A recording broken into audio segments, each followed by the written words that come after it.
फतेहगंज पश्चिमी नगर पंचायत अधिशासी अधिकारी ने संविदा सफाई कर्मचारी अंकित की संविदा समाप्त की।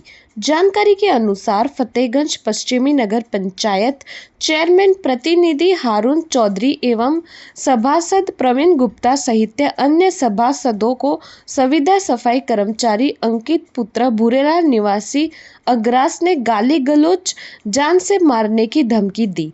साथ ही काम में लापरवाही बरतने वह अभद्रता से नाराज सभासदों ने चेयरमैन ने बोर्ड की मीटिंग में एकमत होकर संविदा कर्मचारी अंकित की संविदा समाप्त करने का प्रस्ताव पास कर कुंडला मंडल डीएम, अपर जिला अधिकारी, एसडीएम मीरागंज और नगर विकास मंत्री उत्तर प्रदेश सरकार ए.के. शर्मा को लिखित शिकायत पत्र भेजकर संविदा सफाई कर्मचारी अंकित की संविदा समाप्त करने की मांग की।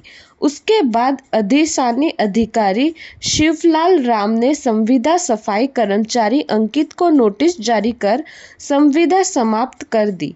बोर्ड की मीटिंग में चेयरमैन इमराना बेगम, वरिष्ठ लिपिक बेल देवी, चेयरमैन प्रतिनिधि हारून चौधरी, सभासद अबोज सिंह, सराफत हुसैन, डॉक्टर माउइन उद्दीन अंसारी, जाकिर हुसैन, प्रेम कुमार कोरी, कृपाल सिंह, सतीश चंद्र महेश्वरी, धर्मेंद्र सिंह उर्फ मोनू ठाकुर, वसीर अहमद, वसीम अहमद, सभासद पति मौलाना मोहम्मद असन अंसारी, समीर अंसारी, नसरीन सबीना वही एवं आदि सभासद व नगर पंचायत कर्मचारी मौजूद रहे।